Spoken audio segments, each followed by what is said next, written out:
তারপর আর কি গাইজ দেখতে পাচ্ছেন এখানে মালাই সাতুরি করতেছে, মামার দোকানে চলে গেলাম। আমি মূলত নামাজ পড়তে গেছি। তো নামাজ পড়তে যাওয়ার পরে আমার বন্ধুর সাথে দেখা হয়। তারপর বন্ধু আমাকে নিয়ে গেল, চল চা খাই।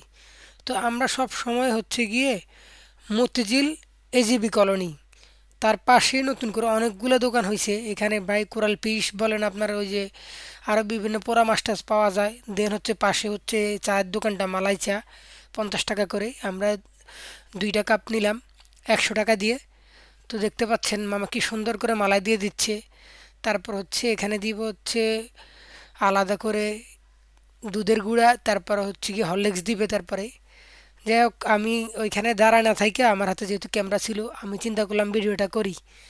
ভিডিওটা করলাম, শেষমেশ হচ্ছে আমরা চাটা খাবো।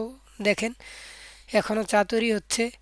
তো আমি খুব মনোযোগ সহকারে ভিডিও করতেছিলাম যে আসলে ভিডিওটা করে নেই, তাহলে হচ্ছে কি আমি আলাদা করে ভয়েস দিয়ে দিতে পারবো।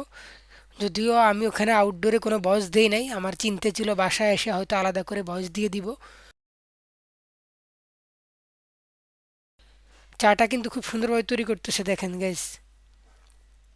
তো আমরা প্রায় শেষ পর্যায়ে চলে আসছি। একটু পরে হচ্ছে হরলিক্সের গুঁড়া দেওয়ার পরে হচ্ছে চাটা আমি নিয়ে নিব।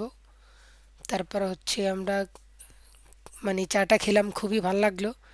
মাঝে মাঝে এখানে যাই, আপনারাও আসবেন যারা হচ্ছে এই যে মতিঝিলের আশেপাশে থাকেন, অবশ্যই মামার দোকানে চলে যাবেন।